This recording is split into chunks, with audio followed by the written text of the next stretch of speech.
বিএনপির গুলশান কার্যালয়ে আছেন সহকর্মী তাওহিদ শরফ। সেখানকার সর্বশেষ পরিস্থিতি জানতে সরাসরি যুক্ত হচ্ছি তার সঙ্গে। তাওহিদ, শোক বইয়ে স্বাক্ষরের কার্যক্রম চলছিল, তাছাড়াও সেখানে নিশ্চয়ই নেতাকর্মীরা ভিড় করছেন, একটু জানাবেন সেখানকার কি চিত্র?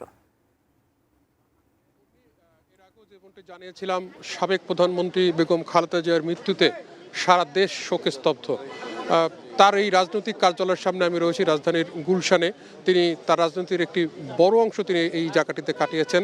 এখানে শোক বই খোলা হয়েছে, এখানে আসছেন বিভিন্ন রাষ্ট্রদূত, বিভিন্ন দলের প্রতিনিধিরা, তারা এখানে আসছেন এবং বেগম খালেদা জিয়ার রাজনৈতিক জীবনের যে কর্মময় যে জীবন ছিল সেটি নিয়ে তারা কথা বলছেন এবং শোক বইতে স্বাক্ষর করেছেন। ইতিমধ্যেই চীন, Pakistan, Bharat, Spain, Netherland, Germany, Brazil, Qatar, Oman, Nepal সহ বিভিন্ন দেশের রাষ্ট্রদূতরা এখানে এসেছেন।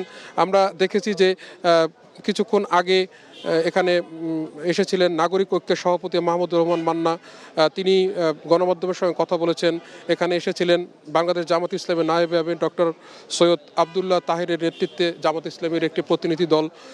এছাড়াও আমরা দেখেছি এখানে জাতীয় নাগরিক পার্টি এনসিপির সদস্যরা নেতৃবৃন্দ এসেছিলেন। তারা বেগম খালেদা জিয়ার রাজনৈতিক কর্মময় জীবন নিয়ে তারা কথা বলেছেন। তারা যেটি বলেছেন যে আসলে তিনি ছিলেন আপোষের নেত্রী, গণতন্ত্র উত্তরণে বাংলাদেশের তার যে ভূমিকা তারা সেটি বর্ণনা করেছেন। এর বাইরেও এখানে অসংখ্য নেতাকর্মী এসেছেন এবং তারা আসলে শোকে স্তব্ধ। আমাদের সাথে এই মুহূর্তে রয়েছেন মুক্তিযুদ্ধ বিষয়ক সাবেক প্রতিমন্ত্রী রেজাউল করিম। আসলে আপনি যদি একটু বলতেন বেগম খালেদা জিয়ার সম্পর্কে, আপনি দীর্ঘদিন তার সহ। আমরা সত্যি কথা বলে উনি যে চলে গেছে এটা আর সহ্য করতে পারি না, কারণ উনি এত আদর করতেন, এত স্নেহ করতেন। উনি যে রাজনীতিটা আমাদের বিএনপিটা যখন আপনার ভাইস প্রেসিডেন্ট সাত্তার সাহেবের হাতে দিল, দেখলাম যে সাত্তার সাহেব দিয়ে হবে না। ওনাকে তখন আমরা ঘর থেকে বাইর করলাম যে রাজনীতি আপনাকে ধরতে হবে, হাল ধরতে হবে।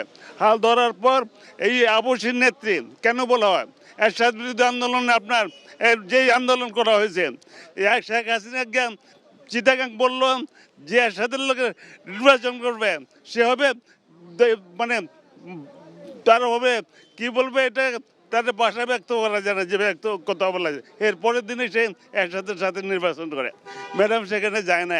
এই জন্যই অবশ্যই নেত্রী আজকে ওনাকে সেই আন্দোলন 9 বছর আন্দোলন একসাথে আন্দোলন করছি, সেক্রেটারিয়েটের রিয়াদ দেওয়াল ভাঙ্গা হচ্ছে। উনিও তখন কয়েকবার গৃহবন্দী ছিলেন। মানে যাক, এটা ওনাকে প্রথম আমি 1964 সালে সোনারগাঁয়ে প্রথম মিটিং করি, আপনার ওপেন মিটিং, সেখানে ওপেন মিটিং ছিল না কিন্তু মিটিং করছিলাম। যাক, তারপর ওনার সাথে রাজনীতি করছি। উনি আমাকে সেই 91 সন থেকে আমাকে সেই পার্টির নমিনেশন দেয়, 92, 96 দুইবার, তারপর 2001 মুক্তিযুদ্ধ মন্ত্রণালয়।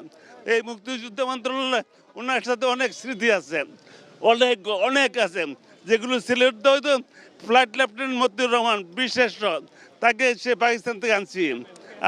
আপনি শুনছিলেন যে তার সাথে যারা রাজনীতি করেছেন, দীর্ঘদিনের সহকর্মী যারা রয়েছেন, তাদের এই শোক তারা আসলে সইতে পারছেন না।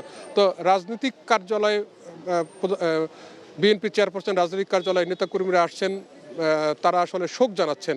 আমার কাছে এই মুহূর্তে গুলশান রাজনৈতিক কার্যালয় থেকে গণতন্ত্রের মাতা